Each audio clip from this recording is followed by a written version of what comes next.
Good morning. Welcome. Is the camera? Hmm. Yeah, I feel like we're off kilter. Oh my gosh. It doesn't matter. Good morning. Welcome. Welcome to the live stream. It is Sunday, July 19th. My name is Angela. If you're new here, my name, I already told you my name. I am distracted. So sorry.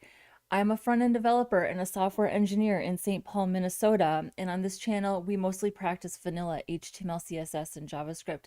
Here's why I'm distracted. I'm distracted because I'm ready to just get back to work. Yesterday, or the last 2 days, we worked on where are we here? Do I not have you? Of course I do. Yes, here we go. We worked on our full stack app. So our full stack app is that I started this project where I'm going back and transcribing all of basically my oh, this is why it won't drag over. My kind of back catalog of live streams. I've been streaming front-end development content on YouTube for almost 2 years now, and I have hundreds of hours of live streaming educational content where we build landing pages and we focus on HTML, CSS, and JavaScript. And I was doing maybe a month ago, 6 weeks ago, something like that. I was doing a little brainstorming exercise with ChatGPT, like I do a lot. ChatGPT is great for strategy, by the way, if you're starting a business or starting your own YouTube channel or maybe social media strategy. And I ended up it took me down this road where I realized that I could transcribe because I record a local copy of all my live streams. I could easily get those live streams transcribed with an app called Mac Whisper. Whisper is the open AI transcription AI tool. I have not even officially Googled that. OpenAI Whisper. Yeah, it uses the OpenAI Whisper AI API. The OpenAI audio API provides access to Whisper, an advanced open source automatic speak recognition system trained on 680,000 hours of multilingual data. It allows developers to seamlessly convert spoken audio files into accurate text or translate them into English. And the app specifically that I'm using is this Mac Whisper, sold on Gumroad by a developer, Jordy Bruin. Incredible tool. There's a free version. I bought a license because I need timestamps. Incredible tool. I can transcribe a 2-hour live stream in about 2 minutes. It's very accurate. So I'm working now through my own back catalog of live streams and working on adding chapter markers, updating the titles. I am letting ChatGPT or Codex rather write my descriptions. This is the one exception to letting AI write for me. I do have a degree in writing. I have a master's degree in technical communication. I am a technical writer and I think I am a decent writer. However, I do find it tedious to write YouTube descriptions. But what is so amazing about letting Codex do it is that I transcribe the live stream, then I let Codex read the transcript, and then Codex gives me title suggestions. It does all the chapter markers for me, and it writes the description. And it can summarize a 2-hour live stream better than I ever could because I can't remember everything that I talked about. It's just brilliant. It is such a terrific tool. So this is the one exception where I let AI do the writing for me because it is so good at summarizing what is actually being done. Okay, so now I have these transcripts and I have this, and I'm working on filling in my back catalog of live streams, which is going to take me, I think, until August or September to finish. Now what do I do with those transcripts? I was thinking, I was like, okay, what else can I do here? And that's when I came up with the idea to build a database, a back end, and then have a way to filter on those database items. And the point of it was really, so let's do a basic search. And I have a plan for today. Trust me, I have a plan for today. So the default is responsive table, search mode, exact phrase. I only have about 45 transcripts loaded in. I have another 200 or so to go. I'm not anywhere near being done. I'm like, 20%. Pretty good. Not too bad. Okay, so this is the default values. Let's search for this. So here's two matching references to responsive table. And so just to give you an idea of what that actually looks like, let me pull up. If you're new here, maybe you've been here the whole time and you're like, Angela, I don't need a recap. I don't know. I have no idea. How would I know? Anybody could be watching the replay. And I get enough questions in the chat. I think yesterday, who are you and what are you doing? Okay, so here, let me at least show you what a transcript looks like. This is a transcript where I have filled in some metadata, but this is what the transcript looks like. It's very granular. At one point, I was downloading the transcripts with microseconds. I stopped doing that, but look how granular this is. So Codex or ChatGPT calls this a chunk. I call it an excerpt, and I'm not sure if it matters. Basically, it's scanning the transcript to see where I had the keyword responsive table. It found it in two places. Here's the cool part. Because of the timestamps and because I'm capturing the URL of the video as part of the metadata, I can now link to the part of this video where I actually talk about responsive tables. Hang on, I'm gonna have to turn on our nice responsive table. Here's our column layout for mobile.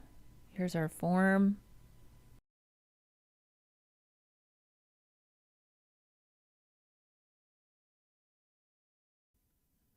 We did a nice little responsive table. We did some columns. We have form elements. We're going to do the form elements next. I mean, hopefully you can see how powerful this is. Let's do another one. How about if we do GitHub Actions.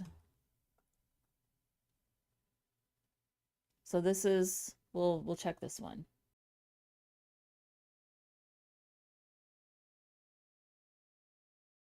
Video. Building GitHub Actions deployment. Here's the date. Matches 42, probably keywords, right? So this is going to the exact point in the video where I used that phrase. So what is interesting or cool or fun about this? Let's say that I've got, by the time I get all of these transcripts done and fill in the metadata and get them loaded into the database, I've got 250 transcripts. Let's say I want every transcript where I talked about DevOps for front-end development. I certainly don't talk about that in every video, but we have like dedicated DevOps days. So I can go to my database, I can search for DevOps, and I can get a list of every live stream where we did DevOps or I talked about DevOps. I can get the path to the actual file where that is, and I can start to use Codex then to organize maybe an ebook or a PDF or something based around my content, what I teach, what I talk about, what I explain related to DevOps for front-end development. It's just so effing cool. I'm just so into it. So we got it all built yesterday. We got the back end built. I have questions though. I have questions. We have things that we need to do today. We did ask Codex to build out just a very basic front end, but this is going to change. We're going to come back in, we're going to redo this, but I just wanted to see a working front end. But before we can continue to build out the front end and decide what else it is that we want to do here, the number one thing that we have to do is, let me close this, is document all of our endpoints for the API. Because here's the thing. Yes, this is my project, my content, my requirements, my specifications. I think, hang on, my camera is,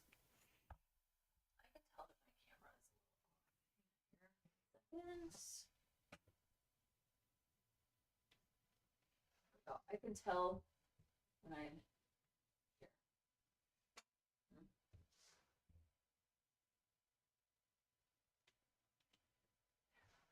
Better. I think I lean sometimes too much this way. Um, anyways, okay. We need to document all of our endpoints because we have endpoints for metadata, we have endpoints for a basic search, the exact phrase search, what are the errors, what are the empty no results endpoints looking like. So this feels very familiar to me. This feels like, I mean, I've been a front-end developer for a long time.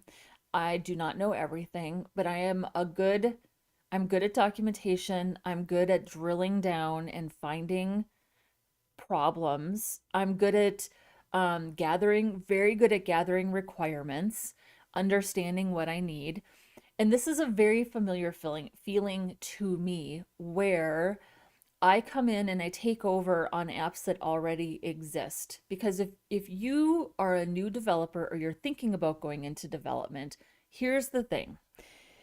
You are not going to spend the majority of your career building new things. You will spend the majority of your career maintaining things, not building things. I want to say it again for the people in the back.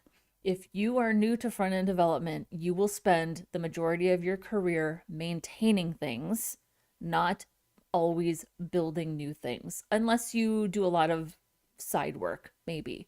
But if you are just a garden variety 9 to 5er, like most of us are, you are going to be primarily a maintainer because once you build something, it has to be maintained. You don't just move on to the next fresh, shiny build. Okay, so this is a really familiar feeling to me where I come in and I take over for something that already exists. So this is a filter. Pretend that this is built out and it's functioning and it's live, it's been deployed, it's in production. A very common scenario is I have a one-on-one with my boss and she says, we need to add drop downs for the date and for the project, the type of project that these results fall into. Can you add those drop downs for me? Yes, of course. Okay, if you're new to this and you've never worked on it, even if there's a README, which we do have a README, but there's no real documentation, you don't have a solid understanding of all the API endpoints, how do you do that? This is how I do it. The browser is going to be an excellent source of truth because the browser is accessing what the app actually does. Oh, should we say good morning to the chat first? Can you tell that I was really looking forward to working on this today? I got right into it, didn't I? I didn't even set up the chat yet. So let's say hello to the people in the chat first. Boom. So sorry. So sorry. There we go. I'm going to do this in one more place.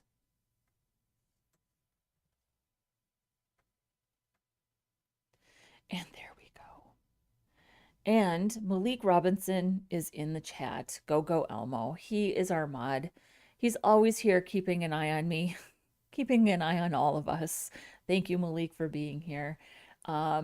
Hey, if you're new here, would you do me a favor? Would you like the video? Subscribe if you're new. I would love to have you. I'm here every Saturday and Sunday at about 10:30 a.m. Central Standard Time. I often go live additional days during the week, but I'm like not really attached to a schedule. Lately, it's been Fridays at noon, my time, Central Standard Time. I have to tell you, and I didn't talk to Malik or any of the other mods about this.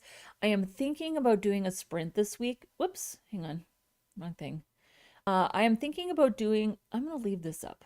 I'm thinking about doing a sprint this week because I am just genuinely really excited for what we're working on and working on this database. So, um, I don't know yet if I can go live tomorrow. I'm just not sure. But I think for sure this week I am going to do some additional days. If I decide to go live, I will make sure that I'm scheduling the live at least a day in advance. But for sure, we're going to keep working on this week. I cannot imagine concluding today and then waiting until next week on Friday. I just can't. I'm excited to work on this. And Malik is saying, it's just me. He's saying it's just me today, and it'll be a good day. We always have a good day. I mean, arguably, I would say it depends on how much interaction or how much I'm relying on ChatGPT to determine whether my day is good. Yesterday is a pretty good example of how frustrating ChatGPT can be. It's obviously, it was, if you watched yesterday's video or even the last 2 days, it was invaluable. I mean, it's so powerful, but sometimes the process and how we get there is pretty painful. And it is a reminder of how chat AI, it's not even a ChatGPT thing. AI is not taking over for anybody. It's obviously powerful, especially if you know how to use it. It's not taking over for anybody. This is just not how this works. It's just not how this works. So, anyways, okay. So this is how I step into a new project where there's an API and the endpoints are not fully documented. So first of all, I told ChatGPT that I was going to, this is what I thought the next thing is that I need to do this today, is that I was going to use the network tab in Chrome and Postman to go ahead and document all of our endpoints. And it did the thing that I wanted to do myself, but arguably I think it is going to be helpful, which is that it gave us a list of the API endpoint combinations. So it didn't tell us, but it didn't tell us what the actual endpoints are. So we're going to go through and document it today. We have a little list that we can reconcile that against, and we're going to figure it out. So if you've never used Postman before, let me see here. I don't think we need this, maybe. If you've never used Postman before, Postman is an incredible tool for looking at your API endpoints and not just relying on the browser. I feel like I do have to give you a disclosure that I'm by no means going to use Postman to its fullest capacity or capabilities today. I'm on the free version, and the free version has always been more than enough for me, more than suitable for me. So let's just get started. First, I'm going to create a workspace. I always group my different sets of APIs. So I have APIs just for St. Thomas. I used to work there. I can't bring myself to delete them. And then I have other workspaces here that I have created for my endpoints. So we're going to create a new workspace. I'm going to call this the YouTube database. I am going to say it's an internal API, but I'm going to make it private just for me. And I'm going to do a blank workspace. There is an option here to connect it to a folder, but I'm going to do a blank workspace just because we're going to roll our own today, and I'm just going to show you how I do it. Okay. So now we have our workspace, and then everything goes into a collection. So we're going to create a new collection, and I'm going to call it also YouTube. Whoops. YouTube database. And then, excuse me, we're going to add a request. And we're just going to do get requests. That's it. We're not sending anything back to the server. That's not what this project is. We're just doing get requests. So, excuse me, I have a frog in my throat. Give me one moment, please.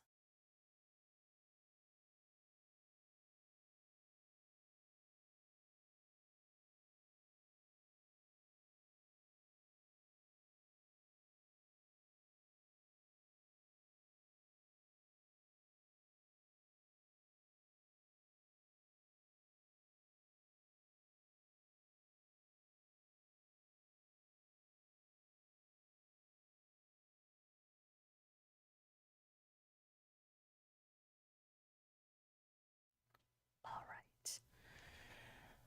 So, number one, we have a metadata endpoint, which, oh my gosh, Angela, hang on.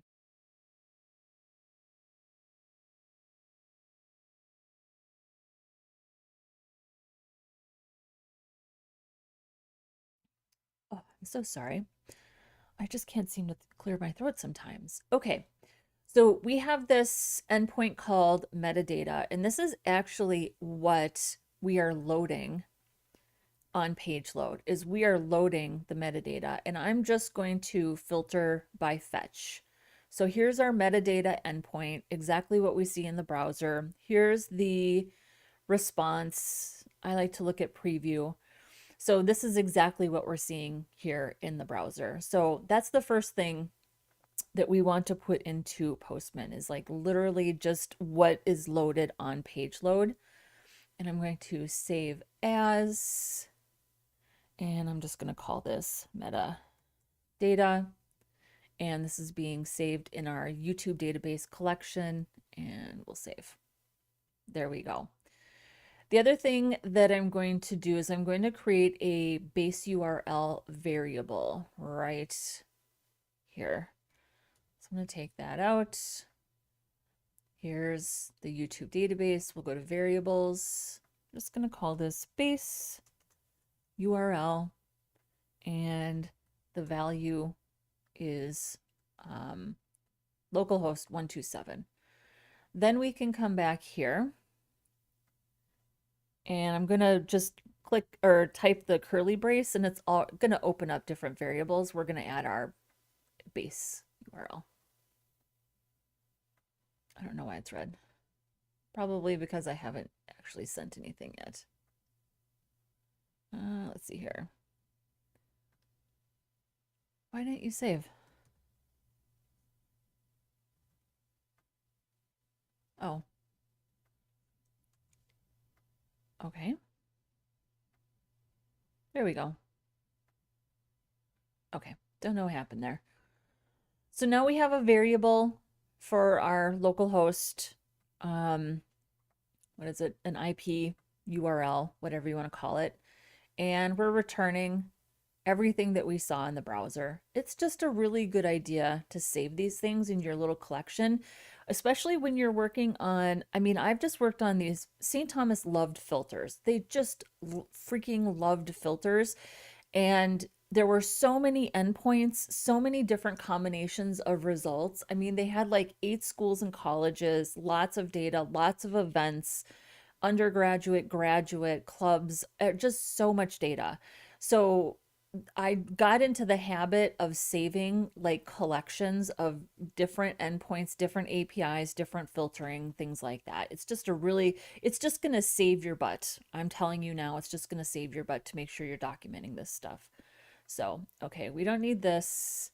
I'm not going to do any more variables.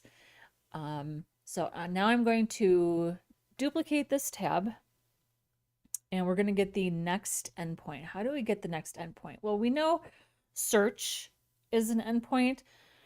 We looked at this yesterday in the browser, so let's just grab this one. It's like the most basic one, and we really just want this.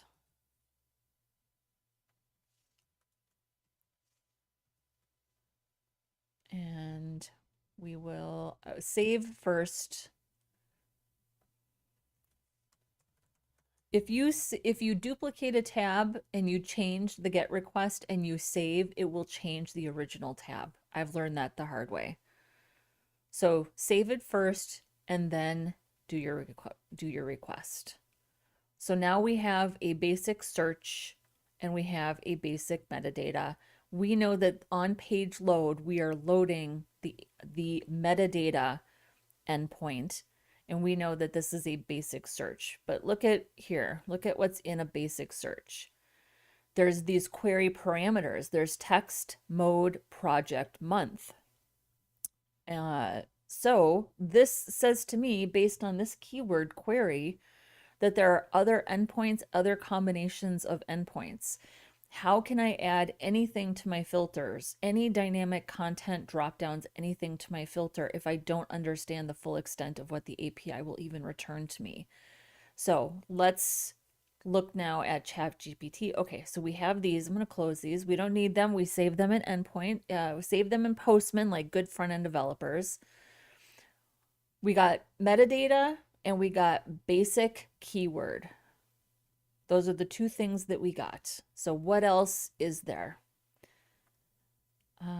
Let's see. So by default, it's filling in responsive table and exact phrase. So let's see what an exact phrase keyword endpoint looks like. Here's the header. Search, query, responsive table, and mode equals phrase. So let's copy this right here. The browser is such a great place to get this because it's not, the browser is not the app. The browser is retrieving the information. So it's an excellent source of truth. All right, so I'm going to duplicate my tab. I'm going to save as. This is search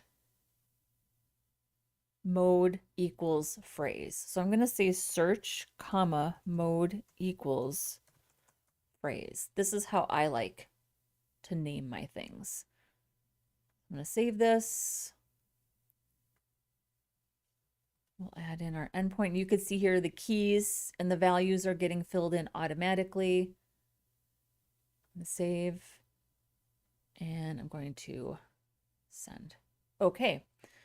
Now you can see what the text is, what the keyword text is, and the mode is phrase. So the mode phrase is clearly equal to exact phrase. But if it's a keyword, now let's do keyword responsive table, search. What is that request? This is also mode keyword. So I feel like you could leave mode keyword off, and I feel like you get the same thing, because how did we get search equals query and not have a mode specified and still get results? So that means that those two endpoints must return the same thing. Okay, so we'll test that. So this is mode equals keyword. The whole point is to just get every combination. So I'm going to duplicate this tab and I'm going to save as, and this is mode keyword. We'll save.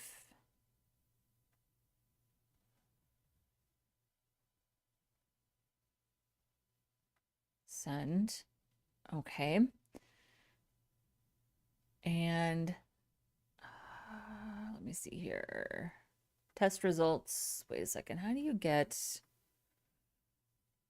authorization, header, body, scripts, settings?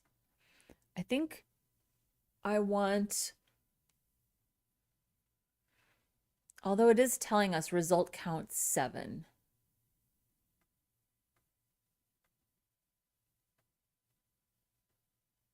Let's do a separate script that counts. Let's do a separate script that counts the objects. That's sort of independent of what the API is calculating. How do we do that? Let's ask ChatGPT to do that for us. I used to do that all the time. I don't remember what it is. So let's ask, can you give me a script for Postman that will count the objects returned?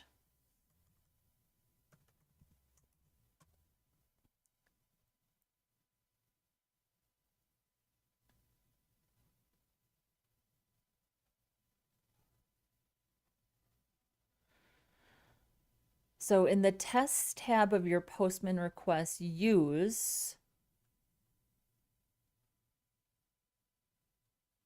that will print the count in the Postman console, create a passing test that shows something like return. Also, if you want to save it as a Postman variable, then you can reference it later as result count. I would probably use this version. It tells you the HTTP status and the number of results in one place. Okay, so let's see if we can save this as result count. This is going to be really helpful. So I'm going to copy this. Let's go back to our database. Variable. How do you don't paste the whole thing in here, do you? Hang on, let's ask. How do I create a variable with a script? There are 4 scopes where you can create variables in Postman. The one you'll probably use most is a collection variable or using your API response.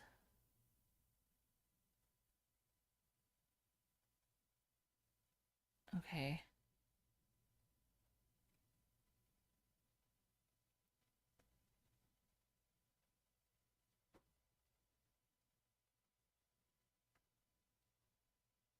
No, I'm literally asking you to tell me where. No. I'm literally asking you to tell me where in Postman to add a script variable.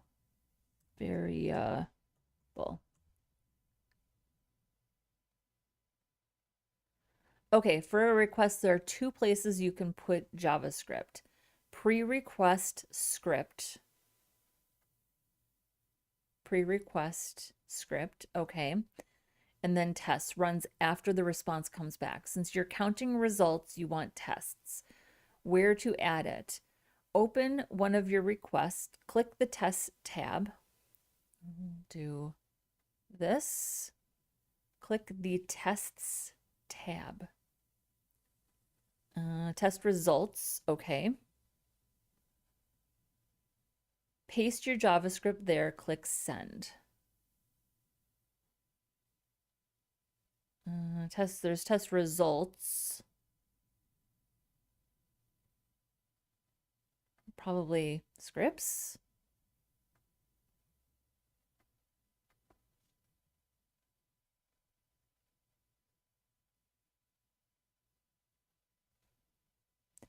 Okay.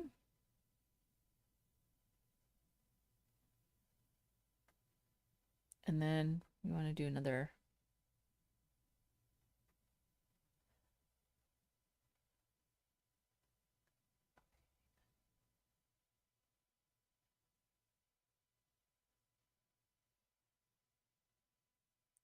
Okay. I don't know what I'm doing.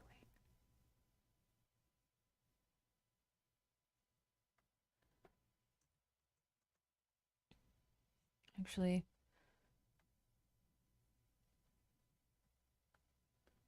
screenshot. Talk to me like I was, tell me like I'm 5. Do not make any assumptions about my level of intelligence. I need help.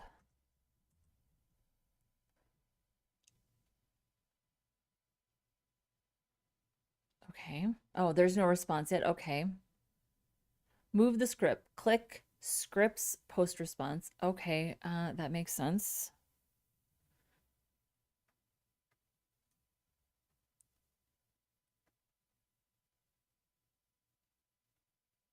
Okay, then click send.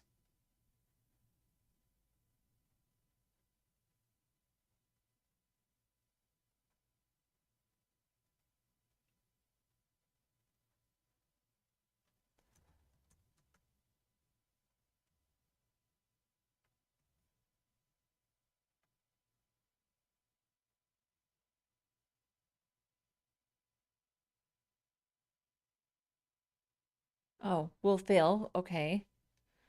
So use this only for the search endpoint. Okay.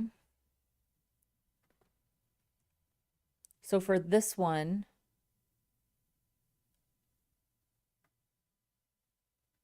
wait, what?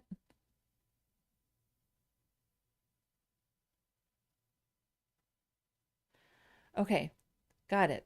I didn't scroll far enough. We're gonna get there, people. There we go.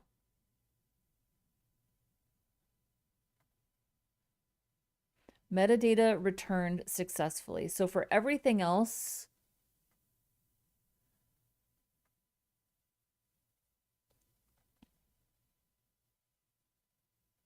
okay.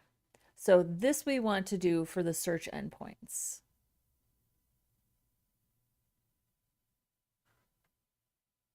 So we'll go scripts, post response, and then we'll send.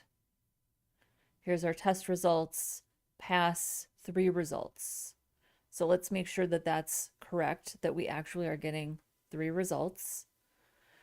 So query is a result, summary is a result, and then results is a result. But what I really want is this results. Response results length. Is it 3? 1, 2, 3. Okay, so that was right. So that was correct. 3 results. Got it. This is very helpful when you have hundreds of results and pagination, and you need to make sure that the pagination is working correctly, or you just need to be able to count your results. Okay, so that is working there. Now, how do we make that a variable? So first of all, we have an orange dot here, so let's save. Go back to the body. Save. And I'm going to save this. Okay. Remove that.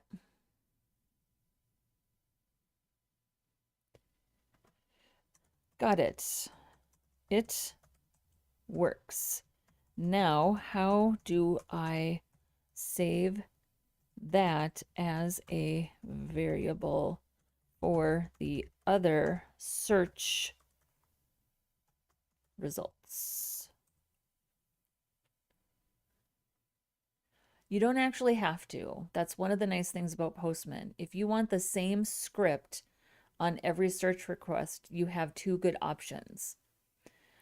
Put it on the folder or collection. Since all of your search requests are in the same collection, click YouTube database, scripts. Oh, got it.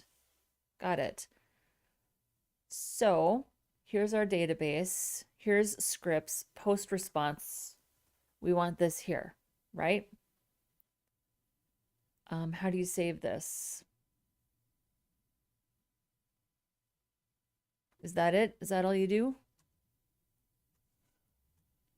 Oh, okay, I hit Control save and it saved. How do I make sure that this doesn't run though on metadata? Now, every request in the collection runs the script automatically. If you only want it for the search results, create a folder called search. Move the search request into it and put the script on the folder instead. That seems like a good idea. So let's add a folder. Nope, that's not what I wanted. Add a folder. And I'm going to call this search. And we'll take all of these. We'll move them into search. I don't need this new request. I don't need you right now. So now let's go back here. We actually don't want this on the collection. So I'm going to take that out, save. Then we'll go to search instead, scripts, post response, save. So anything that is search goes inside the search folder. Metadata has a different script to count those results, so we will keep those separate. Excellent. So let's make sure that this works. So I'm going to send again. There we go. We're getting our results. Can I refresh results? There we go. Metadata. What is this? What is that? Oh, just like a little history. So I'm going to refresh the results. Looks good. So let's see how this goes. We'll send. Now we have test results, 2 results. Let's count and make sure that that's right. And we're looking specifically at results. And it does say here result count 2. So this is just a way to like kind of reconcile that we're getting the correct results. And boom, 2. Excellent.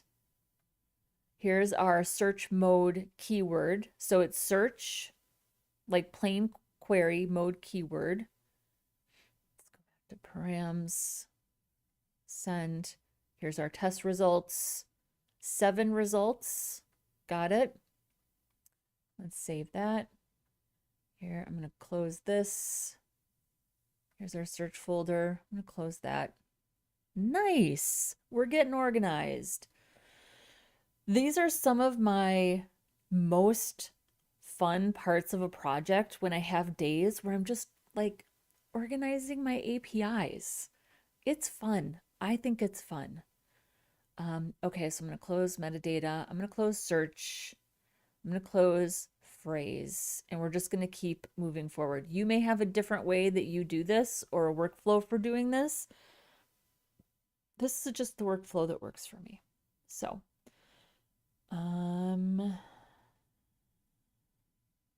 okay, that's not what I asked for, but thank you. I'm good. Okay, so what's our next request? We do actually need to scroll up here back to this list here. Okay, metadata done, basic keyword done.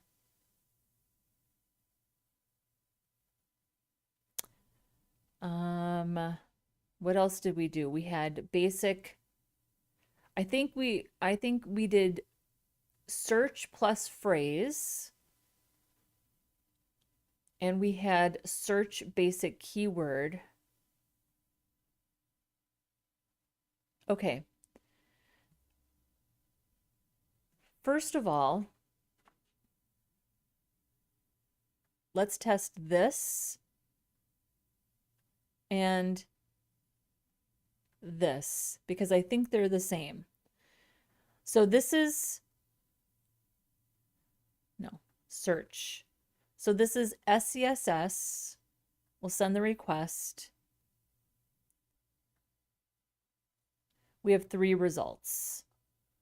So now let's do this. I'm going to uncheck mode, and I'm going to change responsive table to SCSS, and we'll send. 3 results. Okay. Hang on. 3 results. So that says to me that search and search mode keyword are exactly the same. Those two endpoints are exactly the same. They return the same thing. Yeah, and it even says mode keyword, even though you don't need that as a parameter. It's just a good thing to make note of. And says right here as well, mode keyword, but it's not part of the endpoint. So, okay, good to know. Hold please.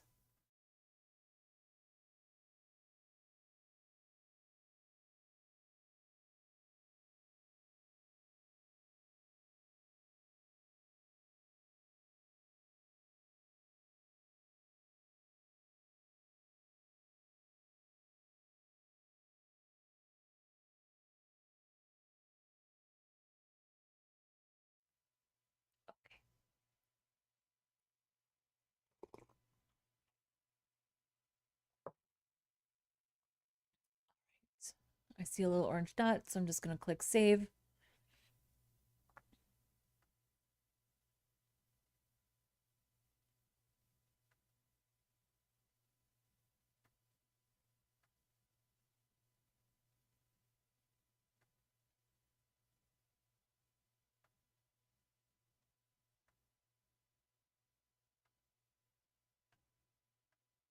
Do I misunderstand what this is? Refresh results. Okay. Yeah, so even with mode keyword, they're still exactly the same. So, okay, it's just a good thing to make note of. So, what's next? Now we want keyword and project. So we know what the projects are. Let's make sure, but we don't have any filters for those. So we've sort of exhausted what we can do in the browser at this point, right?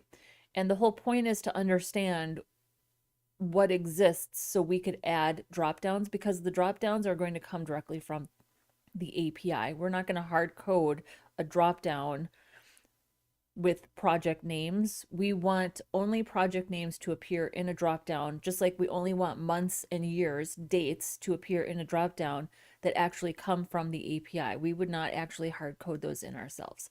So we've exhausted all the information that we can get. Now we're just going to continue doing this in Postman. Let's close this. I'm going to make sure, oh, well, these are our options, right? We know that every query has to have, well, does every query have to have text? No, probably not. Every query does not have to have mode. I think we can just do, well, let's just try. So let's duplicate. I'm going to save as, and I'm going to save this as mode project. But not search. So what if we just wanted results returned based on a project? So I'm actually going to delete the query, the search, and I'm going to do mode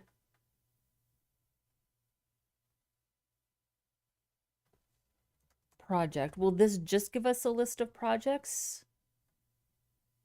No. Okay, this is good. What does an invalid or a bad request look like? This is what it looks like. So I think we probably have to have a key, a query, and I'm just going to say Colorado.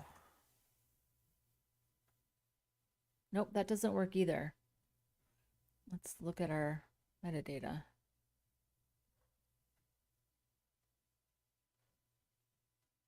Projects.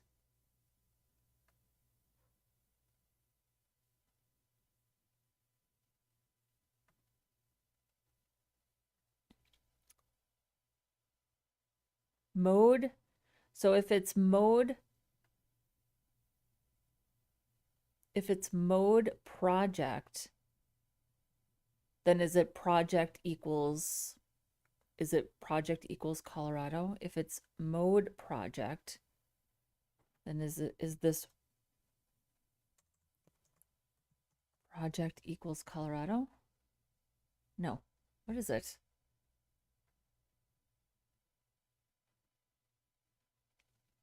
Do you have to have a keyword? I did a keyword. Keyword and project. Does it need to be lowercase?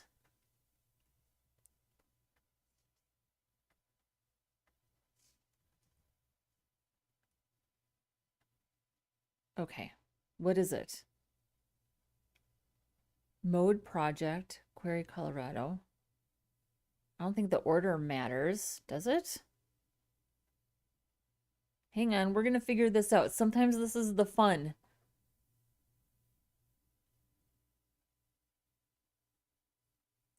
Okay, let's look at our metadata. Name. Is it projects? Mode projects?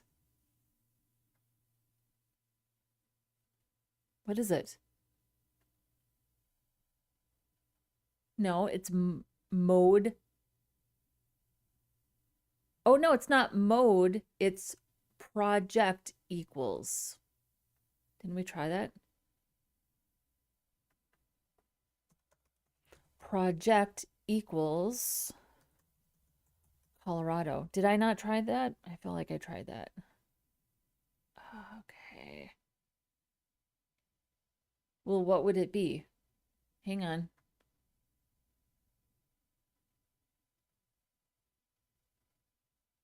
Project.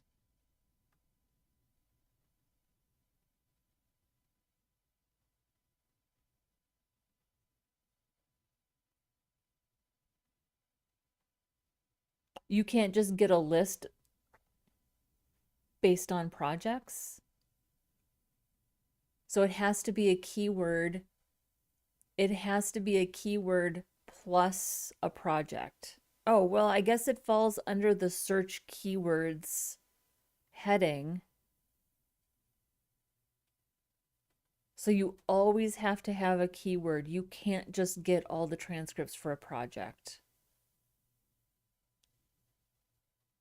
Well, what if this was blank? I don't want to do this in this one though. So what if the query was blank? I feel like I'm cheating a little bit. And the mode, it's not a mode, it's a project equals. Okay, but this should still work.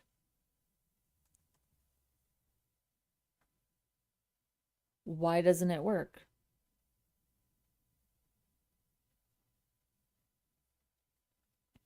Keyword plus project. We have a keyword.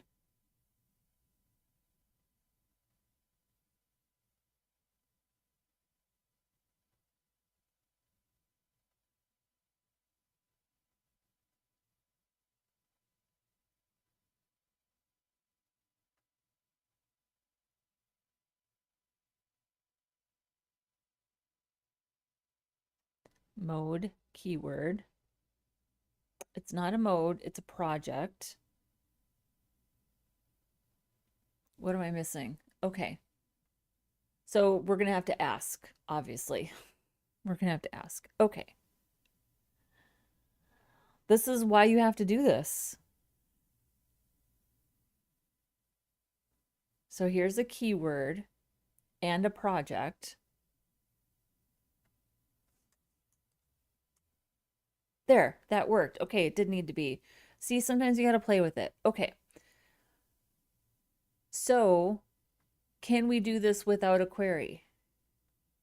No. So you have to have a query, but can I leave this blank?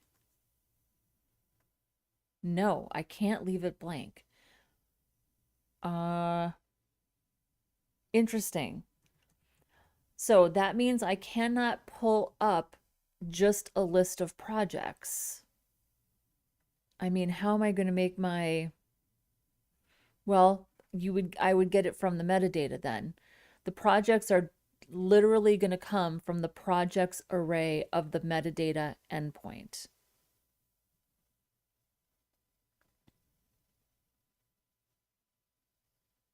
Yeah. So we would just for each through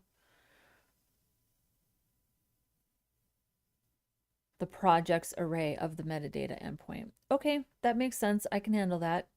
Same with the months. We would just for each through the months array of the metadata endpoint. Got it. Okay. So now we know that this is uppercase and it requires a keyword, which means that you can, I don't know if I like that. I thought, okay, so let's ask ChatGPT about this. Okay. We might have to, this is a change we might have to make. Okay. I'm documenting API endpoints and I'm realizing that I can not return excerpts without including a keyword. So if I build a drop down of just project names or just dates, a keyword is always required.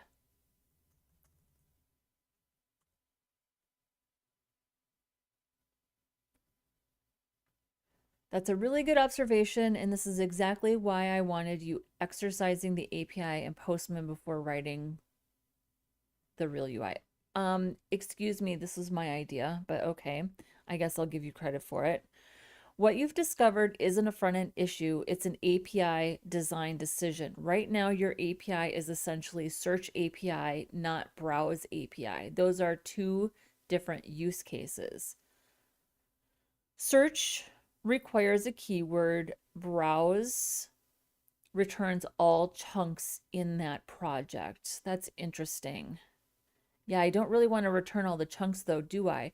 Okay, I get it. We're always returning a list of chunks or excerpts. Or, yeah, okay. Yeah, I wouldn't rush to change it yet. I'd ask yourself, what is this application supposed to do? When we started, your vision was search my transcript. That implies a keyword. But now that you have a database, you're naturally thinking, what if I just want to browse everything from the Colorado project? That's a legitimate feature, but it's a different one. There are a few possible approaches. Option one, keyword always required. The search box is required. The drop-downs simply narrow the search. This is the simplest implementation. Option two, keyword optional. If no keyword is supplied, returns all chunks matching the filters. This effectively turns your search endpoint into a browse endpoint. Because what would you return if you weren't returning excerpts? Yeah. So option three, a separate endpoint. Keep API search for searching and later API browse for browsing. I actually like this separation, but it's probably overkill for version 1. Yeah, this does feel like a version 2. My instinct, if this were my project, I'd probably evolve the existing endpoint. If queue or query is omitted, the filters become the search. That makes the API feel very natural. Search CSS everywhere. Browse Colorado. Browse month or browse March. Search CSS only within Colorado. The backend query changes a bit, but the front end becomes much more flexible. Yeah. do you see now how things naturally sort of present themselves as a project evolves? This happens all the time. Things just happen as you're building, and you can be, if you're inexperienced, and let's face it, I am not a backend or a full stack developer, I am a front end developer. I can anticipate a lot of stuff on the front end.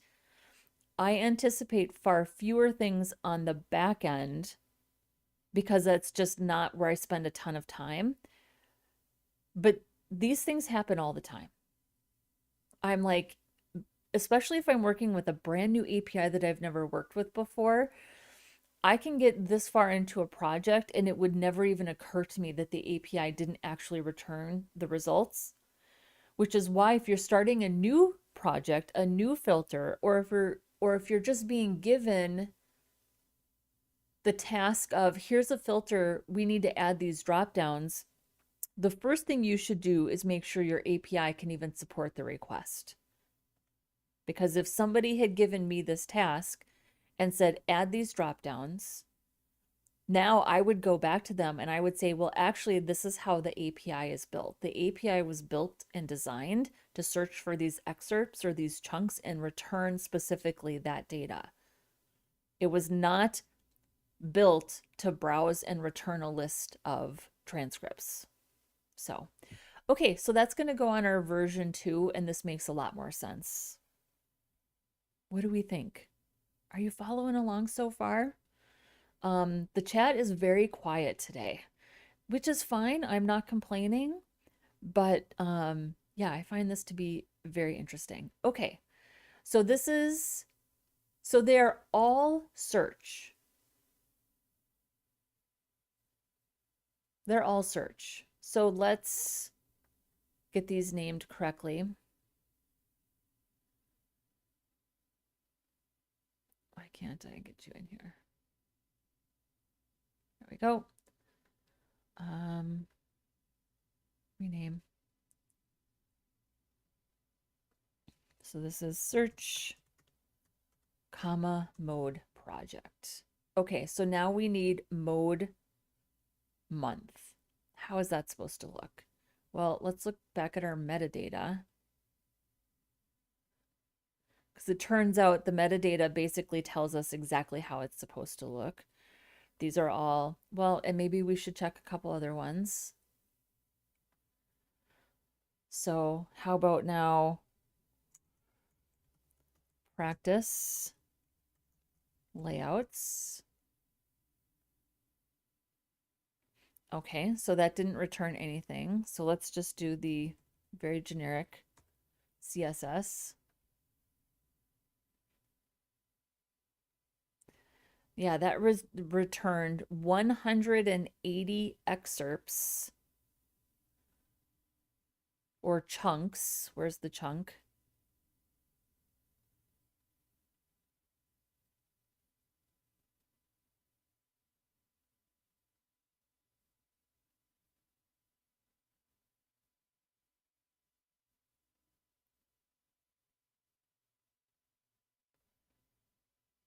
So why don't I actually see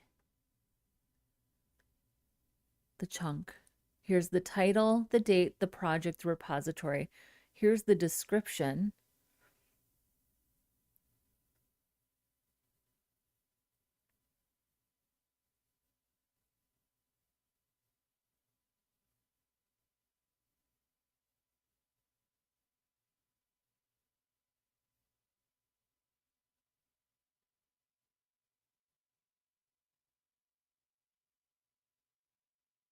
Where's the chunk? Why don't I actually see the chunk? Okay, we have another question to ask.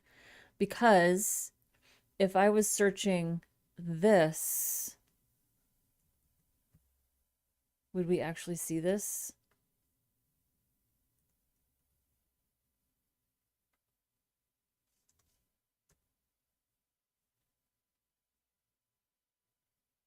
Oh, hang on. That's not what I wanted. I forgot that this is not reflective of, okay, we should do that too.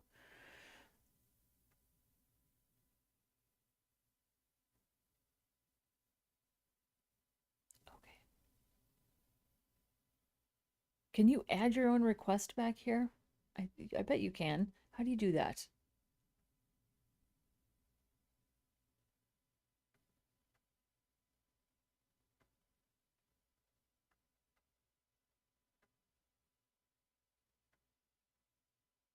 Can I edit this?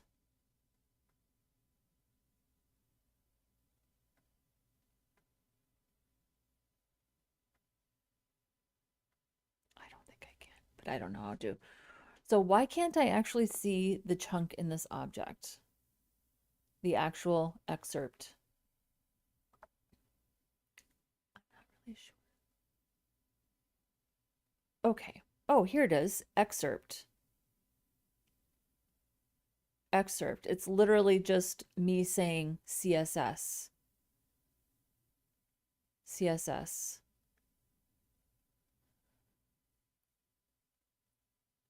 CSS grid. CSS grid. CSS grid.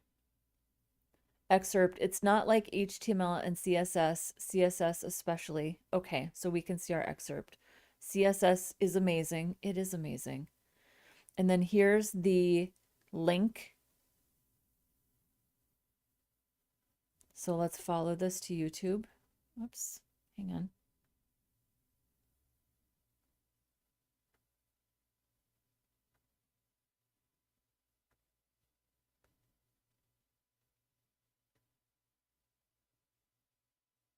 Let's see here. CSS is amazing. How do you not love this?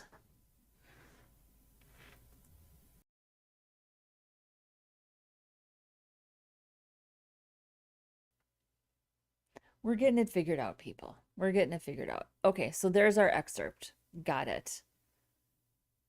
So now we know how to query the project. Let's query the month. I think the months are going to be by, I bet they're going to be by value. So let's search by value first. And see what happens. Okay, so let's save this. So we've got our 3 modes. Phrase. No, this is not a mode, Angela. It's not a mode. It's a project. It's a project. Search project, and we'll just say practice layouts.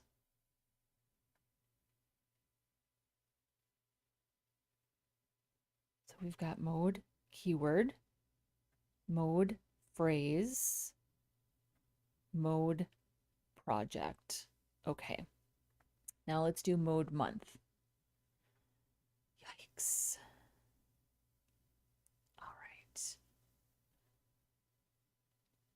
Save as. I'm going to say month. And we'll just say 2026-07. That's what we're going to try. And this is going to go in our search folder.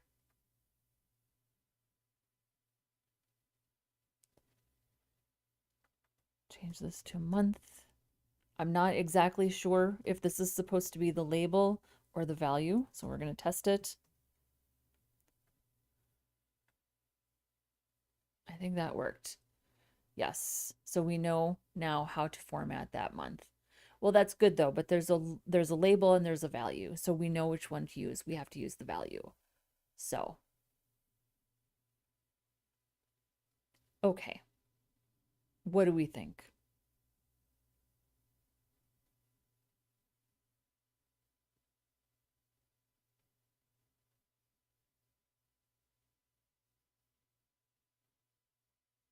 Okay. And they all have to have, yeah, that makes sense. Okay, and our test results, 68 results. So that's good that we have a counter and that matches the result count here. So, okay. So we we learned today that the whole point of the database and the project is to return excerpts or chunks from the transcript. It's not a browse feature. It's not meant to return a list of transcripts associated with a project or particular date range. It's about searching for keywords and then using either projects or dates to narrow the results. So let's do that next. Let's make sure that we can search a keyword and narrow it by a particular project and a particular date range. Let's do that next. Close some of these. Let's keep our metadata open. And I'm going to duplicate this tab. And we'll save as, and I'm going to save this as, it'll be query, month, and then we'll say project equals Colorado. So now we're doing both. So this is probably going to return nothing because we didn't work on Colorado in July, right? So let's add project Colorado. And I'm expecting 0 results. 0 results. So what did we work on in July? We worked on practice layouts, right? Yeah, this makes sense to me because it is always going to be a keyword search, and then our filters are going to be a way to narrow that. Okay, and we still have, well, it's CSS, so we have a result count of 63. Test results say 63, so that's working. Let's do dev ops. And then let's add a mode. So maybe our mode is phrase for an exact phrase. So mode is DevOps day. Can we find a phrase? No, the mode is, excuse me, the mode is phrase. The keyword search is DevOps day. So let's see if we can find this exact phrase sometime in July in the practice layouts project. 3 results.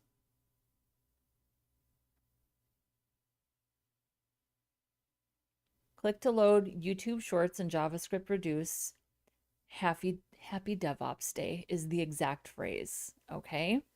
What's this one? Oh, again, Happy DevOps Day. Same, it's still coming from the same one, but it's a different chunk. They're not the same.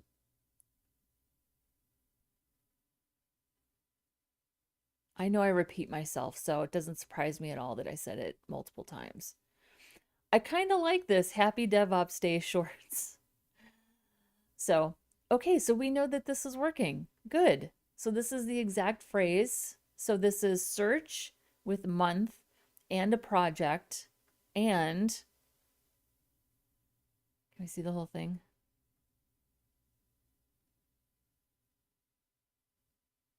Oh, we can see it up here. Search month project.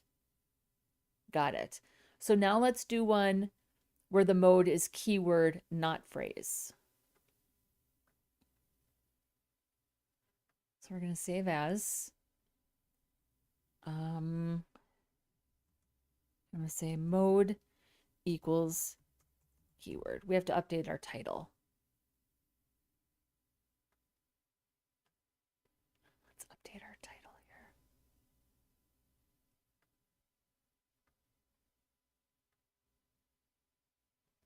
Project Colorado mode equals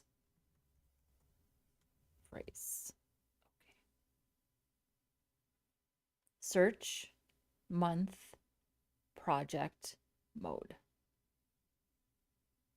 Save that. Now we've got search, month, project, mode, keyword. This is mode phrase, this is mode keyword. So what's another keyword that we could look for? Let's look for GitHub, and we'll change this to keyword. This is actually incredibly powerful. Think about the filters that you could build with this to narrow things down.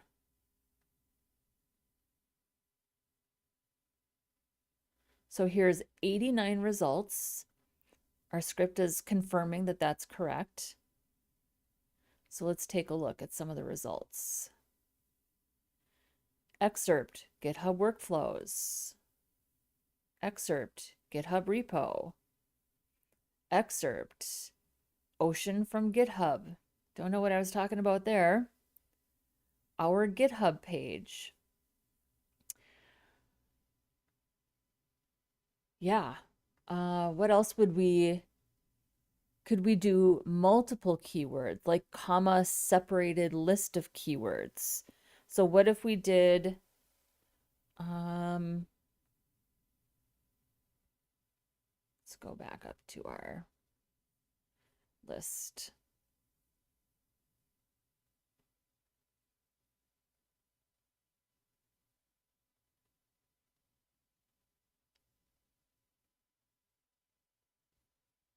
So can we do multiple keywords? So what if we did GitHub, comma, I don't know if this will work at all, CSS. Okay, so this says to me that you can absolutely do this, but there are no excerpts where I say GitHub and CSS in the same excerpt. That's what that tells me, but it does allow a comma separated list. So what if we did GitHub, comma, action, 20 references, 20 results. So let's take a look at what those excerpts are. An action, a GitHub action. Okay. It's my first GitHub action. All right. Look, we made a GitHub action. Okay. Wow, it's my first GitHub action. This is so funny. This is exciting to have a GitHub action. Okay. We made a GitHub action.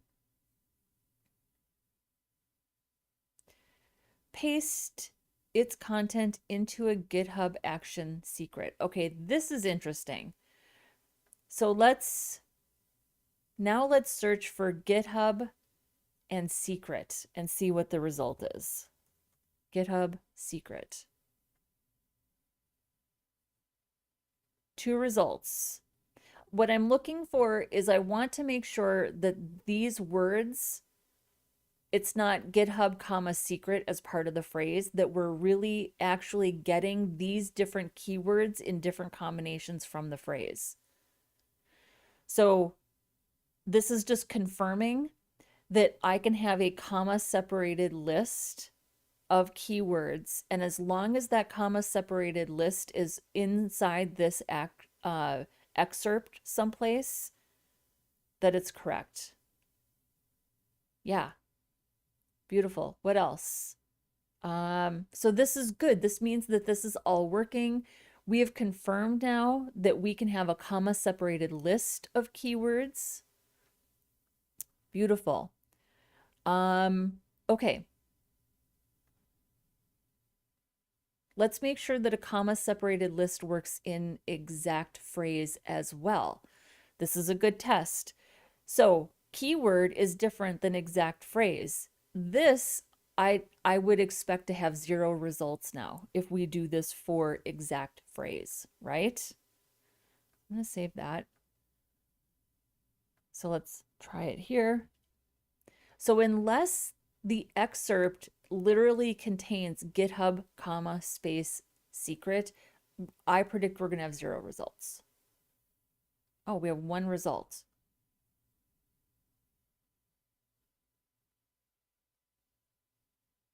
Interesting.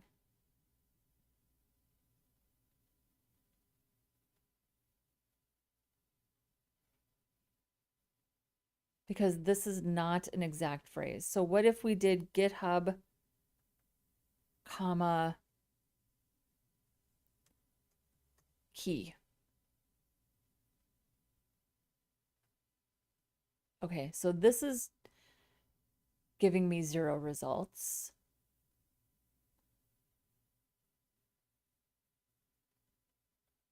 Interesting. I don't know why it's returning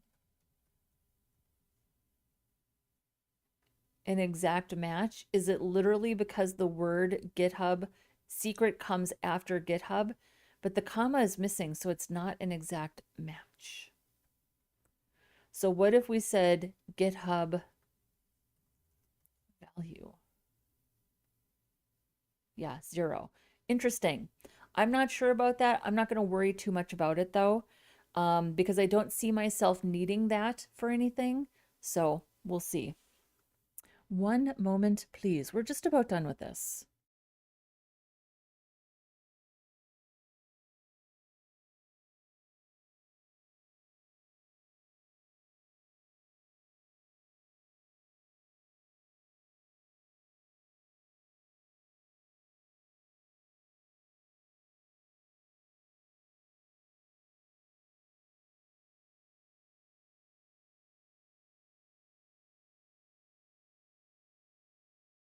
Let's check and see what's happening in the chat.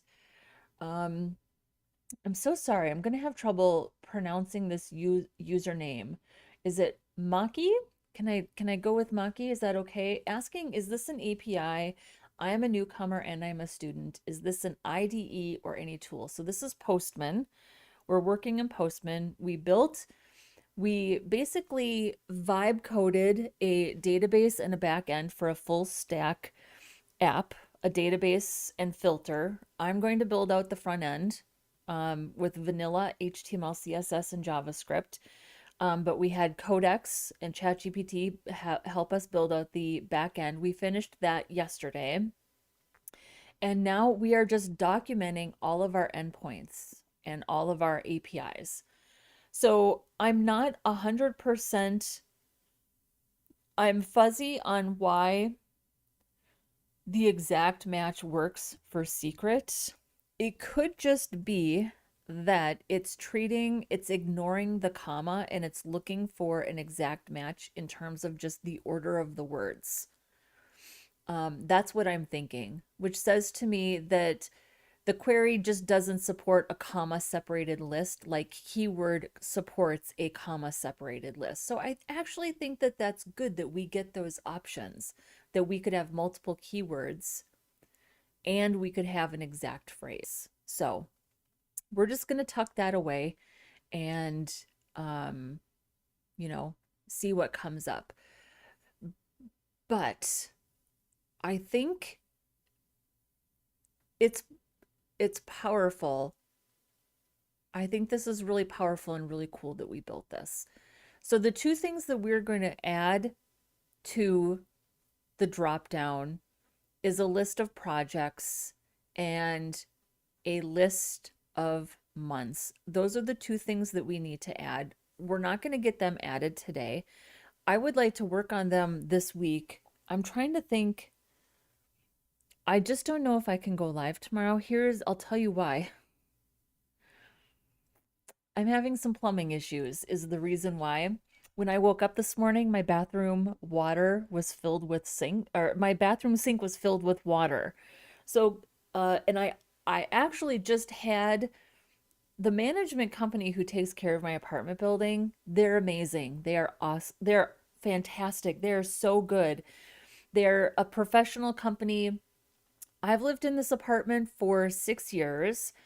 Um, I've had my hot water heater replaced, I have a full-size washer and dryer. Those broke a couple years ago. They were replaced. My hot water heater broke, replaced within 24 hours.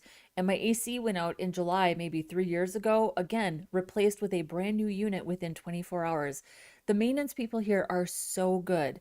they just do such a good job taking care of us. Okay, so I had an issue with my bathroom sink and the drain being clogged and whatever. They came, they fixed it, they did a wonderful job. I think it literally works better than it ever has the entire time I've worked here. And then this morning I woke up and my bathroom sink was filled with water. I know, mystery. But I have had some indications of some weird plumbing things happening because the kitchen sink, occasionally the last couple of weeks I will hear like this gurgling sound and then it'll fill with a little bit of water, but then it'll like drain away and it'll be fine. So I was like, I bet they're related. So it's Sunday. I'm not going to call maintenance on a Sunday because I don't think it's an emergency, but I'm definitely going to call tomorrow. I don't know what time they're going to come. It would seem like a bad idea to start streaming and then have maintenance come, especially with Heidi. She gets a little excited. There's barking. And they're very good sports when it comes to dogs. Most people here have dogs. So, I think that I will not be able to go live tomorrow because I have to take care of this plumbing issue, but I'm thinking Tuesday, Thursday, Friday for sure. No, maybe Tuesday, Wednesday, Thursday. Yeah.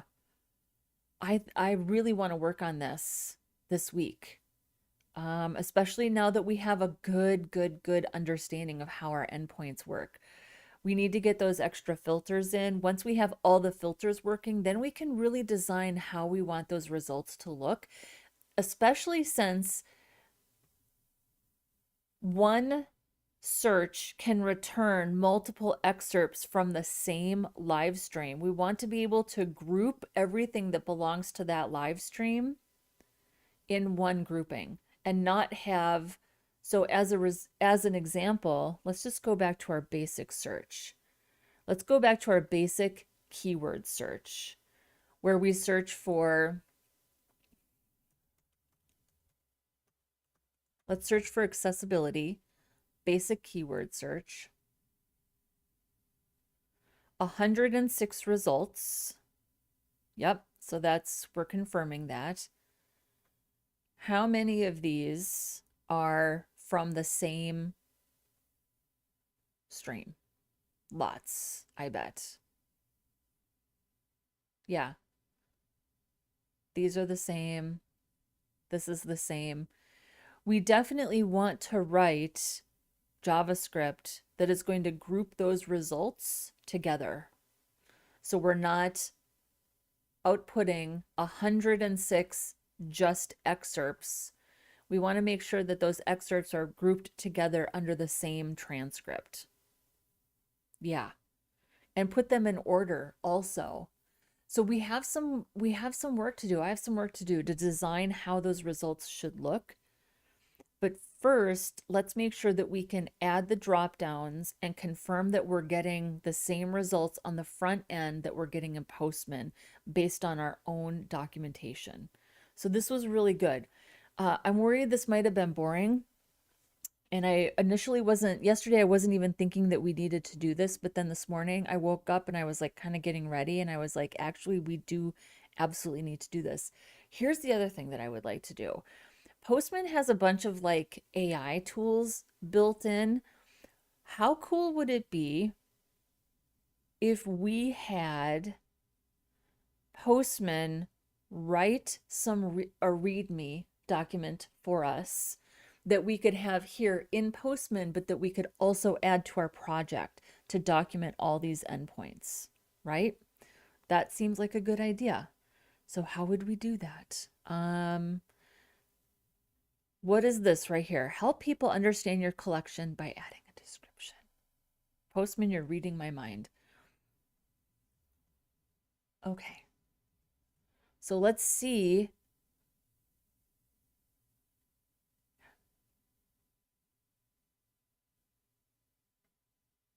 Okay. Write a clear and well-structured collection description that briefly explains the purpose of this collection based on the elements it contains. I have a clear picture of the collection. It contains a metadata endpoint and a search folder with 7 search. Okay. Maybe I should zoom out a little bit.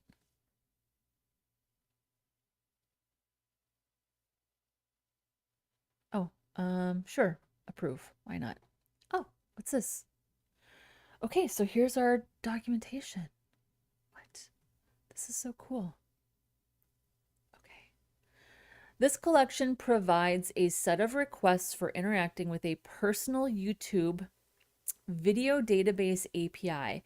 It is organized around two areas of functionality: metadata, a single get API metadata request that retrieves top-level information about the database, such as available projects, date ranges, or other summary data. Search, a folder of get API search requests that demonstrate the full range of supported query parameters. Q, the search term, required. Mode, search mode, phrase, default, or keyword. Yeah, phrase is default. We know that just based on when the page load, right? Project, filter results to a specific project. Month, filter results to a specific month. The requests in the search folder are named to reflect the combination of parameters being used, making it easy to understand the effect of each parameter in isolation and in combination. The base URL variable should be set in your active environment to point to the running API server. Okay, so this is a good description. I really want like a kind of a list of all of these. How do we do that? What's this? View complete documentation. Okay. Oh, look at this.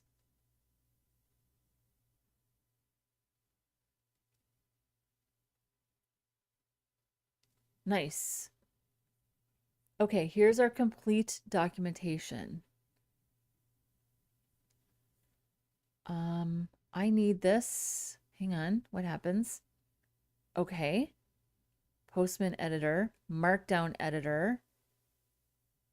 I really just want to copy and paste this. So let's go back to our project. Let's do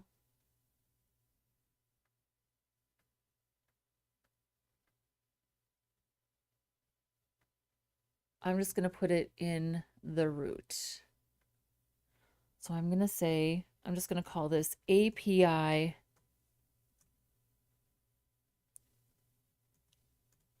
docs.mb.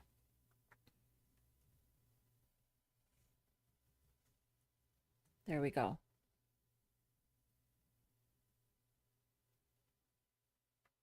Go back to the preview. Perfect. Okay, beautiful. Love it. This is another extremely powerful thing that AI can do for us, like to just look at things and summarize it so beautifully for documentation. Oh my gosh, it's so cool. And this is the free version of Postman, people. We are not even paying for anything here. To be clear, I would happily pay for Postman if they had something that I couldn't get in the free version, but they make all of this available in the free version, which is pretty wild. Close everything. Just okay.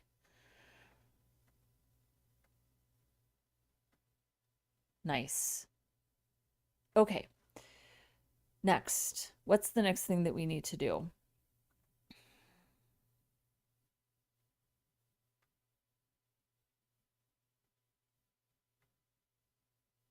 I'm thinking.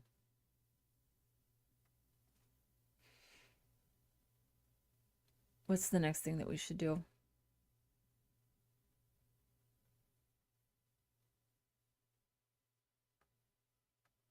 Maybe we should just do a little basic styling. That's what I'm thinking.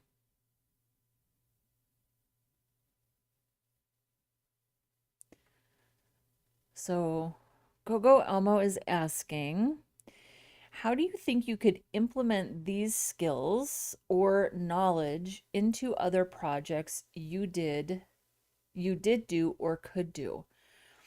I mean, so what's interesting about everything that I showed you today is that this is a this would be a typical couple of hours for me if I was working. If I it was such a normal task because we had so many filters and so many apps that filtered data at St. Thomas that it was a totally normal task for my boss to be like, "Hey, can you add two more drop downs that do XYZ to this filter?"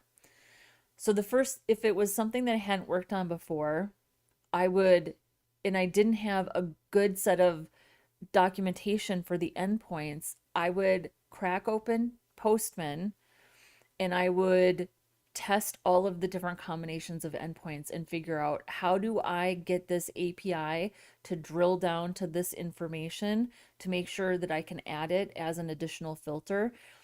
And does it even do the work of filtering? So, what we ran into today is such a great example of if my boss had said, add drop downs for project and month and make sure that the people can filter and only get results for project and month, I would have to go back to her and I would be like, "Oh, actually, do you realize what this API is really doing? It is really a search API for a keyword, and then you use like month and project of narrow the initial search, the initial keyword search.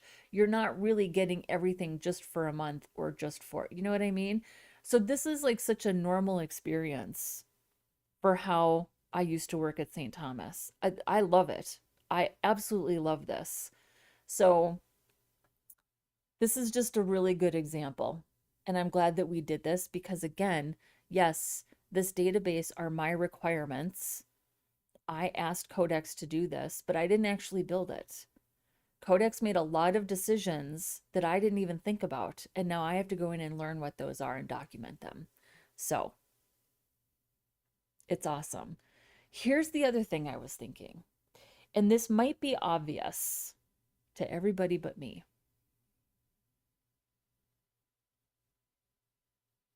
This might be obvious to everybody but me. Um, why can't I use this API publicly?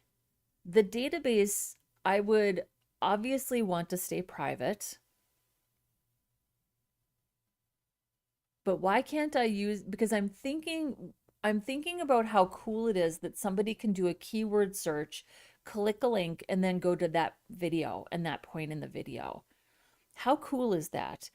So the transcripts need to remain private, and that's in a private repository, and it's separate from the database. They're siblings in the same project folder, right? The database needs to remain private. Why can't the API be public? Is what I'm wondering. And then, of course, it would have like rate limiting and course policies and things like that. So it couldn't be abused or used by other people. Let's ask ChatGPT. This is the other thing I was thinking.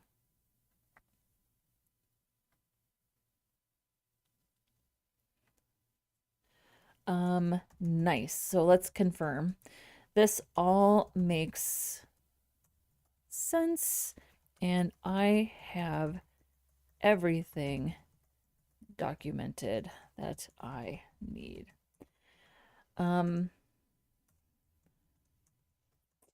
Another thought.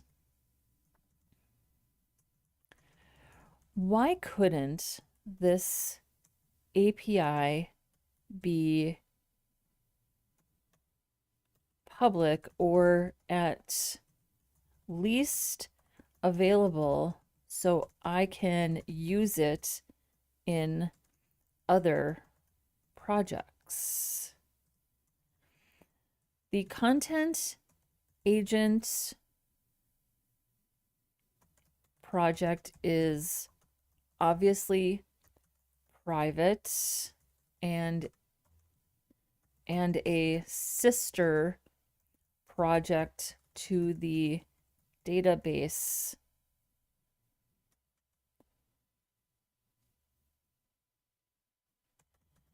and the database should always be private or protected, maybe. But can't the API still be public?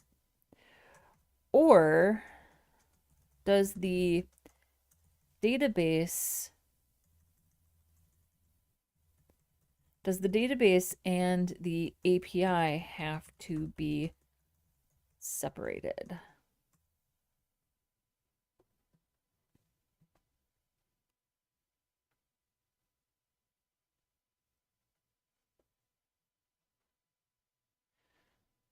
Yes, the API can be available to other projects without making the SQLite database file or content agent repository public. The database and API do not have to be separated. Your current architecture is perfectly normal. Other project, API, private node server, private SQLite database. The API server is the controlled doorway to the database. External clients never receive direct access to database SQLite. They only receive whatever JSON the routes permit. The important distinction is publicly reachable API. Anyone can send requests to the server. Publicly accessible data, anyone can receive the transcript content returned by those requests. Hiding the database file does not make the transcript data private if an unauthenticated API returns it. The best fit for your situation, I would make the API internet accessible but authenticated rather than truly public. Your other projects could call APIexample.com API search authorization bearer token. The server would validate the token before querying SQLite. That gives you access from your portfolio, admin tools, or future projects. No direct access to the SQLite file. No public access to all transcript text. One central database and API. The ability to revoke or rotate credentials. You would also want HTTPS authentication, rate limiting, restricted CORS rules for browser clients, secrets stored in environment variables, the SQLite file outside the public static directory. Do the API and database need separate servers? No, not for this project. Keep them together until you have a concrete reason not to. Node application, API routes, static front end, SQLite database. Separating them would add deployment, networking, authentication, and maintenance complexity without giving you much benefit right now. Later, you could move to front-end hosting, API server managed database.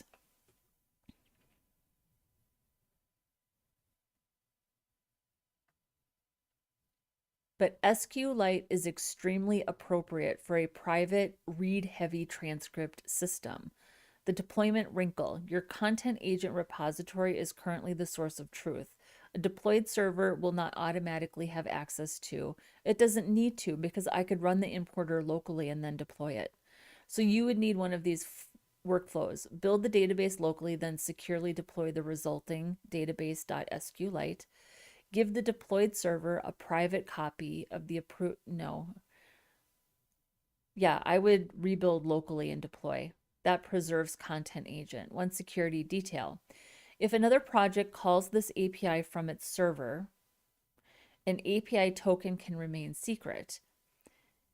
If a public browser app calls it directly, any token embedded in front-end JavaScript can be discovered by users. In that case, use either your project's own backend as a proxy or user authentication access control rather than a shared secret in browser code. So yes, Your API can absolutely become a reusable service. I would describe the target as private data behind an authenticated web API, not a public API.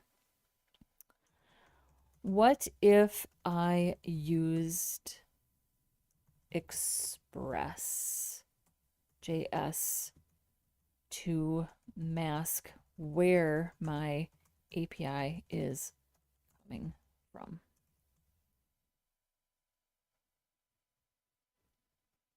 Yes. Express can act as a proxy so your front end never calls the transcript API directly.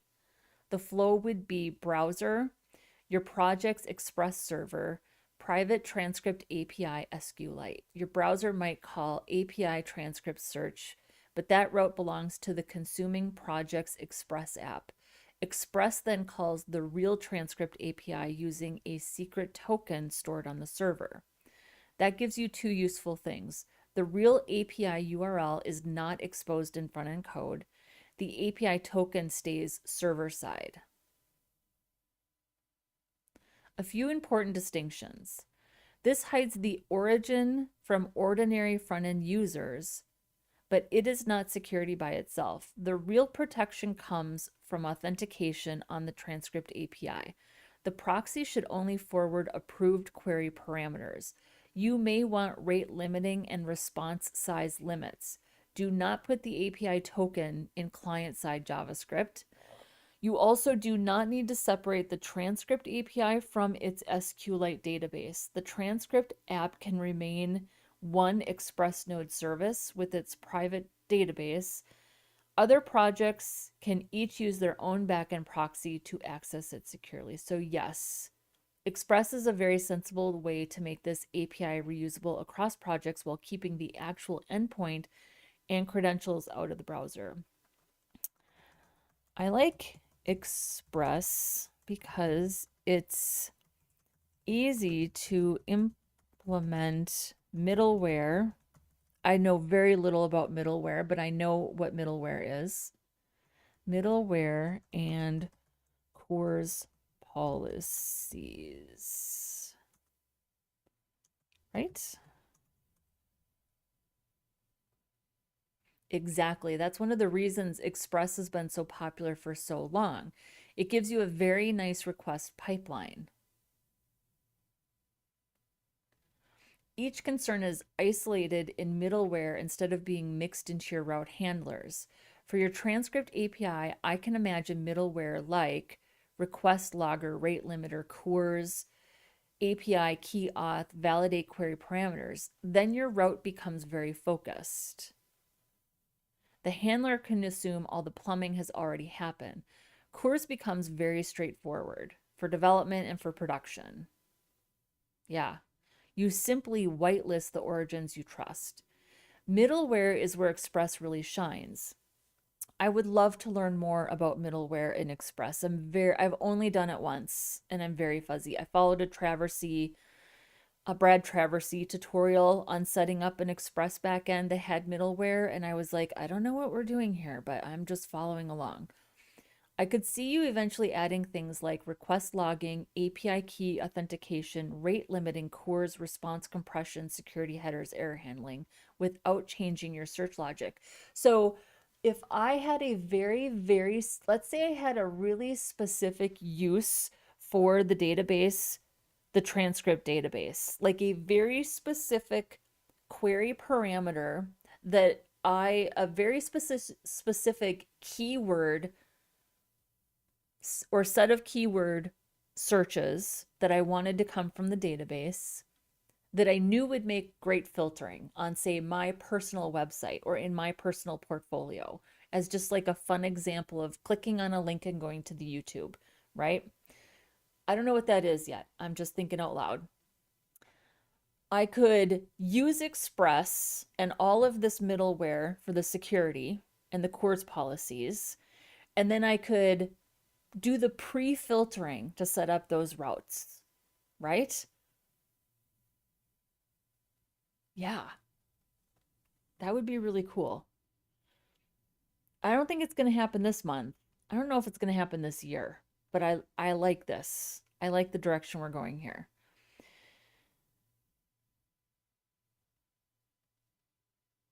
Okay, it also fits your teaching style.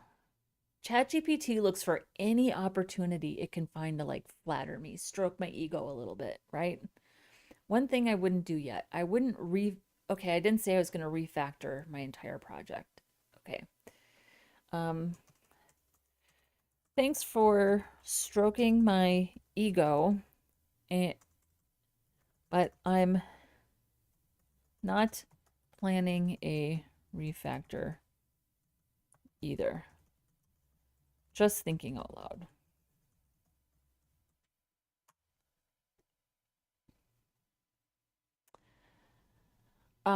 Yeah, this is the fun stage of a project because I'm not trying to solve today's problem. I don't even think I have a problem today. I just have clarity. I'm just thinking about the possibilities and the fun things that we could do because once I get all of these things, once I finish the backlog of transcripts, it's going to be a really cool database to find information from. And I could see myself on my own website maybe having a page, like maybe having a filter page where I'm like, hey, I have this YouTube channel and I have hundreds of hours of content and try searching for something and then click this link and it'll take you right to YouTube and you can hear me talk about this thing, right? That would be cool. And I could say that I built that and I could say that I used an agentic workflow to do that because that is what that is what employers want to see. They want to see that you have an understanding of how these things get built, and they want to see you using these tools, like these agentic tools, in order to build them. That's what they want. Okay, I know that there's somebody in the chat that has a question. I I don't look at the chat constantly. I mean, I see it out of the corner of my eye, but yes, I do ask you to be patient. Okay. Um,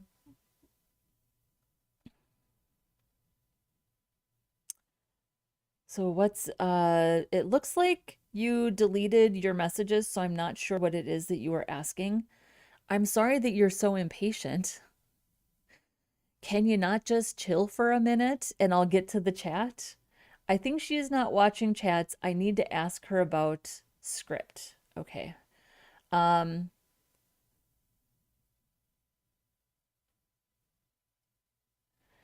but I could see, please help me to learn HTML, CSS, and JavaScript. Well, what is it that you would like me to do?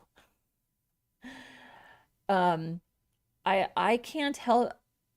Yeah, you don't need to be sorry. You just need to relax for a second. So you need help learning HTML, CSS, and JavaScript. Uh, I will I will give you the answer that I give pretty much everybody, which is that there are three routes to take here. First, there's courses, right? Yeah, I know Malik answered these questions. I know you did, Malik. Uh, um, there's three paths you can go down here. Number one, a course. A course will introduce you to the topics, right? Teach you syntax, rules, things like that. A tutorial will answer a specific question. So say you have a very specific CSS question, a tutorial is great for that, answering specific questions. Number three, practice. You need to practice. That's what we do on this channel. We grab a mockup and we just start building. The reason I do vanilla HTML, CSS, and JavaScript is because you don't need a package manager. You don't need Node. You don't need a library. You don't need a framework. You can just start with VS Code, the live server extension, and all you need is index.html, style.css, and script.js. That is all you need to see your work in the browser. You can build a perfectly good website, web app, whatever you want using those three things. Don't let Dev YouTube tell you anything different, especially if you're a beginner. I just want you to get into the feedback loop of write code, refresh browser, see the thing that you built. So if you're saying here, I need to learn basic proper until you advance. There is only one way to do that. Start practicing. Take a course, come up with an idea and start practicing. That's what we do on this channel. I have 2 years, 25 projects, 500 hours of educational content on this channel where that's exactly what I teach. So go to my channel, look at any of my project videos, and you will see me start a basic front to start to finish, build a web page, build a website example. And of course, I'm here every Saturday and Sunday showing the same thing. So I hope that that helps. There are no shortcuts. I think I sometimes get the impression that people are asking for like a shortcut or a magical formula or some sort of personalized help. I can't give you personal help except for the fact that I'm here 2 or 3 days a week, literally doing the thing that you need to do in order to do this work. Practicing. That's what it is. It's practice. You sound like you have analysis paralysis to me. Just open up VS Code and get started, my friend. Yeah. Well, this took longer than I thought it would, but I think it was a really, really important exercise, and I'm actually good leaving it here for today. So what do we actually need to do next time? Well, let's implement some basic styles and let's start building out this filter. Let's add our drop downs for project and month date. We'll just call it the date drop down. And we'll add some basic styles. If I can go live tomorrow and get my plumbing issues resolved, like if I can get my plumbing issues resolved, I'm just going to say Tuesday. Let's just get the plumbing thing taken care of tomorrow. That'll give me a little time maybe to work on like look and feel, give this somewhat of a design. I'm very happy that I asked the question about being able to use this API publicly because I think the information is just too good to not use it in other spots. I think I just keep thinking to myself, this project is too good to not show it to people, to not be able to show it to people. So let's get this done. Let's get our Jane Austen database done. And then I have a feeling we'll come back to this. We will set up an Express server. We will figure out how to do like the middleware and the rate limiting and the course policies, and we will build out something on my site. Oh, you know what else I want to do? Okay, let's ask this question really quick. The other thing I wanted to ask was, I want to be able to actually log into the server, the SQLite. I've never used SQLite before. I've only ever done MySQL. I don't know if it's the same. I don't know how different it is. So let's just ask. The other thing I'm thinking is that I'd love to be able to log into the server and see the tables. I can also confirm that my workflow will be to run the importer locally, then deploy. But we are nowhere near that phase of the project yet. For now, I just want to be able to log in to the SQLite server or database, I guess.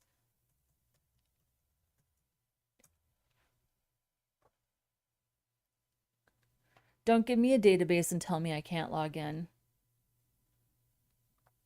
Okay. SQLite doesn't really have a login the way MySQL or Postgres does. It's just a database file. Right now, your database is, okay, yep, and well, we couldn't open this yesterday.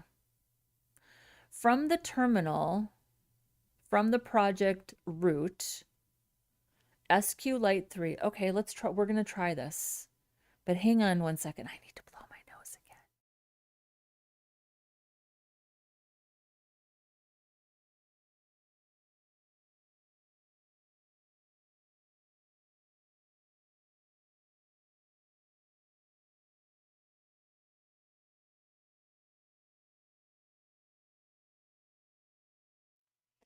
Okay, let's do this.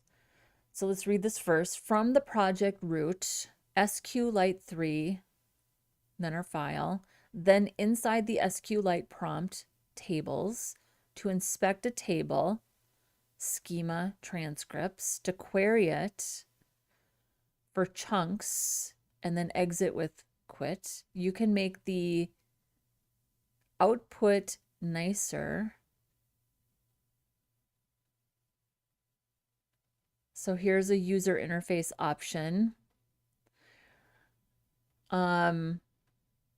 These are for the week. No, I'm just kidding. Am I though? Okay. Let's try this.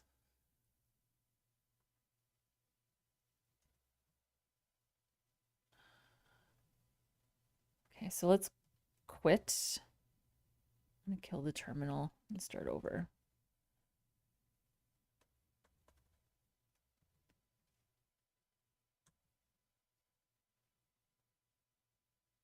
Okay, so that would appear like we are logged in. Let's go full screen. Ooh, this is exciting. Tables. Now we want to see tables. All right. To inspect a table. And it said if I wanted to make it the output nicer, we could do this. Let's try this.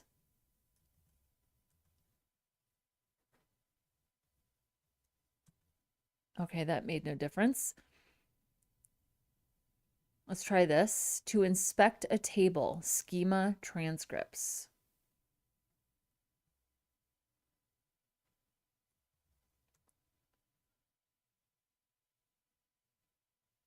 I don't know what I'm looking at.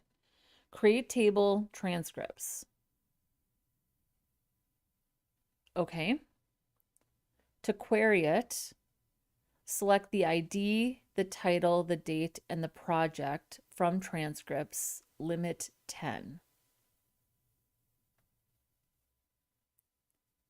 Can I clear?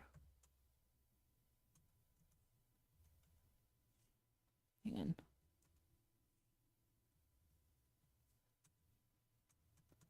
How do you quit? Hang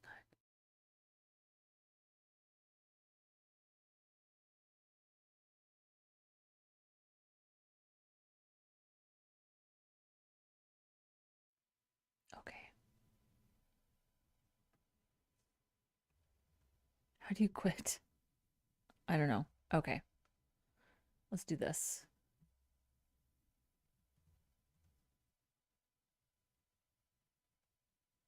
Okay. I don't know how to clear, so I'm going to try this one again. There. Okay.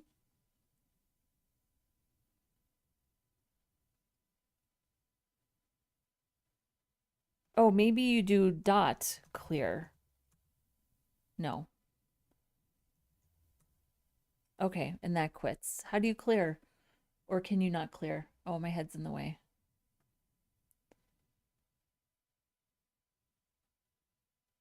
Here's me trying to clear and quit. How do you get out of this little mess?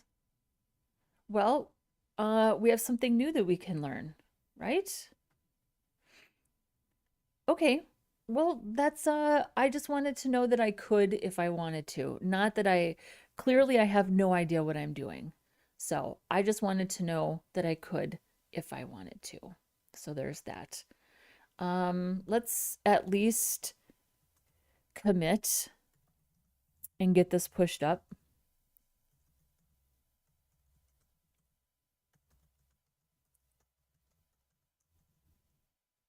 API docs.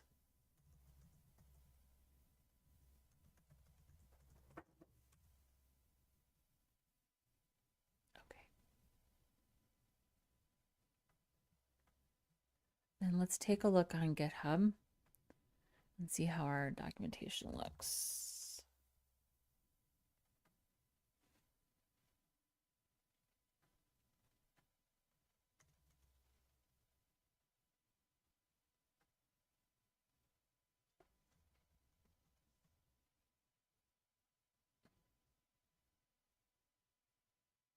That's it.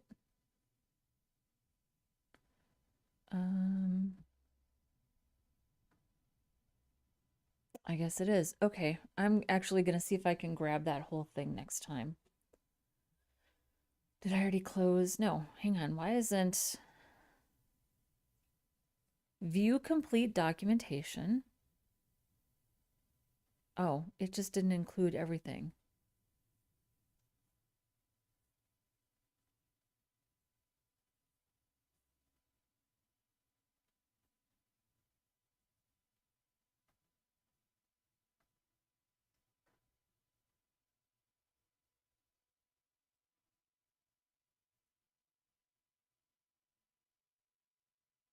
Okay, I'll see if I can get it to include everything, but for now, this is fine. It would be good though if we had the complete list though, right? I think so. Okay. I think that's good for today. Everybody, do me a favor. Would you be so kind as to like and subscribe? I would appreciate it. Helps the algorithm, helps get this pushed out to more people who might be interested in this type of content, helps the channel grow. I would appreciate it. I think this was super fun. Some of my most fun development days when I was still a working developer was just like documenting all the stuff, getting ready to start something new, getting ready to add something new. Like I never thought it was fun to be like, "Oh, there's no documentation here." I thought it was fun when I was like, "Actually, I know how to do this." There's no documentation. Instead of going back to the developer who built the API and getting on their case, which would be fair if they didn't leave you documentation, I relished in the fact that I knew how to go into the browser and do the problem solving and get it figured out and find the endpoints that I needed. I just always thought that was really, really fun. So I hope you enjoyed that. Malik says, good work. Thank you, Malik. I appreciate you. Everybody, have a great rest of your day wherever you are. I'll definitely be back several days this week and we're going to keep going with this.